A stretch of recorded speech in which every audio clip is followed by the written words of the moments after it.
Olá, eu me chamo Taliane, sou acadêmica do curso de Processos Gerenciais, e hoje eu vou aqui estar entrevistando o Rafael Parisi para a gente comentar um pouco sobre a atuação na área de gestão.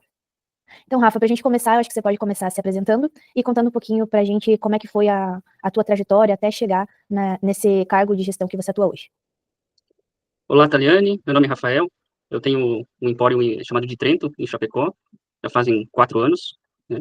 Começou bem pequeno, numa sala ali de, se não me engano, era 32 metros quadrados. Hoje, o empório tem cerca de 250 metros quadrados, né? Então, teve um leve crescimento, né? Tem um sócio chamado Janison, né? Então, a gente começou vendendo apenas vinhos, né? Vinhos, cervejas artesanais, e se expandiu também para alimentos. Com relação à trajetória, eu comecei trabalhando na Celesc, né? Então, comecei atendendo público, isso ajudou também a ser um pouco mais natural, né, com relação ao tratamento com o cliente. Depois eu trabalhei por 12 anos como consultor, né, consultor externo do Sebrae. Então, como terceirizado, né, tinha uma empresa e prestava consultoria para o Sebrae, né? E essa oportunidade me proporcionou estar com centenas de empresas ao longo desses 12 anos, né? Tinha lá empresas muito pequenas, né, que trabalhava mais familiar, né, mas também peguei algumas com renome, que hoje são empresas gigantes, né, com mais de 60 anos de trajetória. Então, nisso tudo, né, eu consegui ter um panorama geral da indústria, do mercado, dos negócios, e ajudou bastante na alavancagem do empório, né. Vivenciei ali ótimas ações, como também coisas, o que fazer e o que não fazer, né. É, acredito que essa trajetória aí dentro do Sebrae me preparou, né, para gerir e administrar com mais eficiência o empório. Bacana. E com essa mudança do mundo, né, que tá tudo muito rápido, muita tecnologia, o mercado, o comportamento, quais foram as mudanças mais marcantes nessa área e como é que você tem lidado com elas? Houveram muitas mudanças, né, eu acho que a maior delas são os mercados que até alguns anos atrás vendiam itens mais básicos, né, coisa do dia a dia, hoje se encontra de tudo, né, dentro. Então, o setor de ferramentas, de alimentos, que é o mercado que a gente atua também, né, de bebidas e alimentos. Hoje eles vendem importados, que é também um dos produtos principais nossos, né, que está dentro do nosso escopo. Eles vendem pneus, então, assim, o escopo de produtos que eles vendem aumentou muito e o poder de compra deles é melhor do que o de uma empresa menor. De uma empresa menor, né, por causa do volume, né, de pessoas e de poder de negociação, vamos dizer assim, né. É, hoje também tem as conveniências aí dos postos, que também tem algumas que vendem produtos importados, né. Importadores que antes só importavam e vendiam para CNPJs, hoje também tem suas próprias lojas físicas, poucas, mas lojas virtuais bastante, né. Então eles atuam também com o cliente final, né. Enfim, a concorrência é muito maior hoje.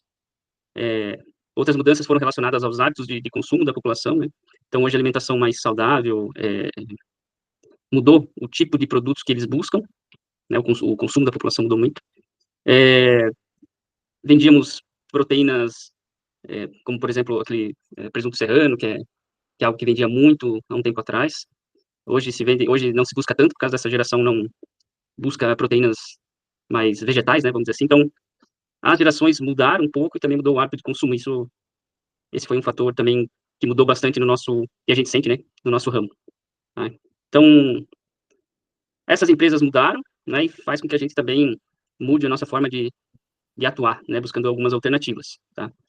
Hã, o nosso poder de compra também, por essas empresas estarem mais atuantes nos produtos que a gente vende, né, então eles também fazem isso, e o nosso poder de compra reduz, né, porque os fornecedores, eles buscam atender aquele cliente maior, né, e às vezes o cliente menor como a gente, né, que tem um pequeno negócio, a gente não tem alguns benefícios, né, que essas grandes empresas têm.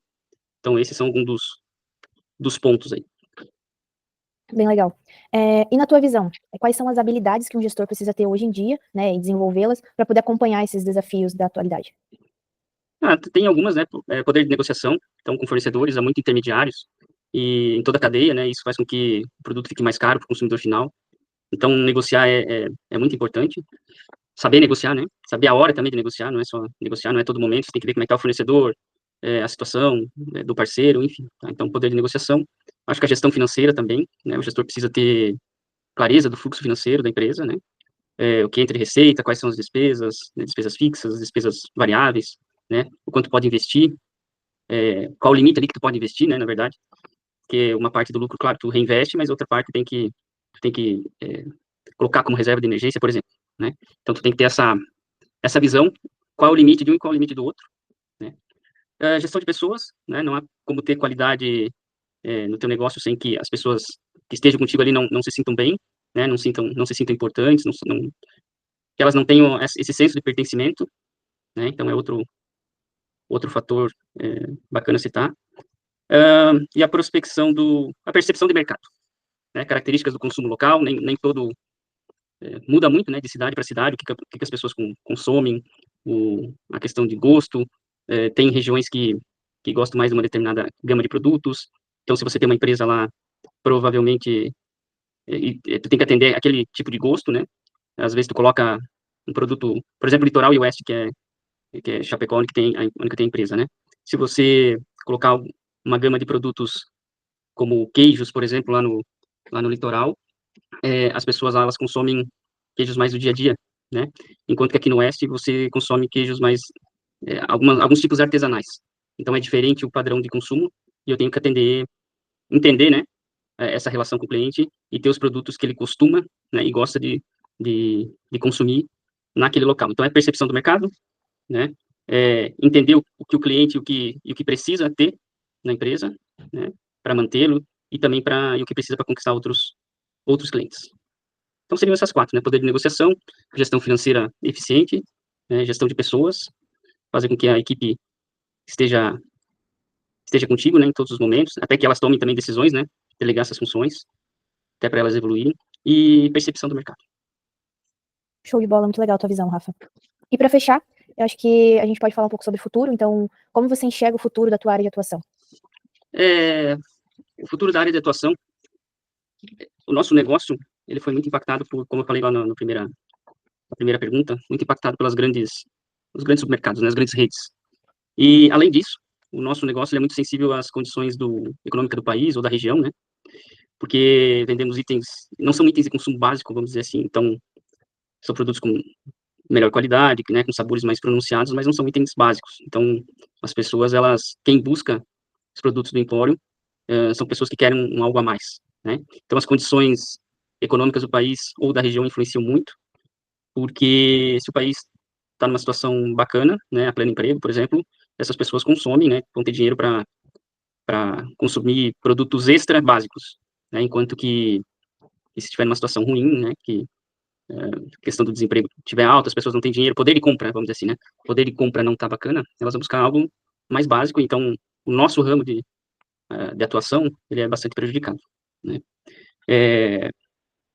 Enfim, vejo um crescimento do online também, né, como em todos os setores, mas nesse ramo, acredito que o presencial, a loja física ainda é essencial, porque o público busca algo a mais, né, como falei anteriormente, busca um produto com um pouco mais de qualidade, algo importado que ele foi viajar, gostou e não tem nas prateleiras de supermercado, por exemplo. Então, a gente por vezes tem, né, esses produtos, ou a gente busca também, né, se o cliente quiser. Então, esse público-alvo nosso, ele busca um algo a mais e não é que o preço não seja importante para ele, né? Mas talvez o fator mais determinante para ele fazer a compra seja o prazer né, de ter aquele produto, no caso, né? O sabor de algo mais artesanal, que remete ali às famílias lá atrás, né? Um vinho produzido, por exemplo, né, um vinho produzido por uma família em uma pequena propriedade, que tem ali uma escala pequena de produção, então algo muito mais artesanal. Então, é essa busca. Então, eu sinto que o mercado desse ramo ele é longevo ainda, né? Cada vez mais com produtos de valor agregado. É interessante, porque, né, fugindo um pouco dos itens básicos, a gente consegue agregar um pouco mais de valor, mas a gente precisa estar sempre aberto a adaptações, né? Essa questão do mercado que eu relatei lá no início foi um fator bem impactante, e tanto mercados como outros tipos de empresas de comércio, elas buscam se adaptar ao consumo também, né, dos seus clientes, e a gente tem que estar meio que se adaptando em conjunto, né? Então, eu creio que o mercado do Empório, né, ele vai permanecer, mas a gente tem que estar sempre de olho nos movimentos aí, principalmente do que o cliente espera. Muito bom. Muito obrigada pela tua participação, pela disponibilidade de estar respondendo. Acredito que essa entrevista vai agregar muito no meu projeto. Legal, Taliane, muito obrigado. Até mais.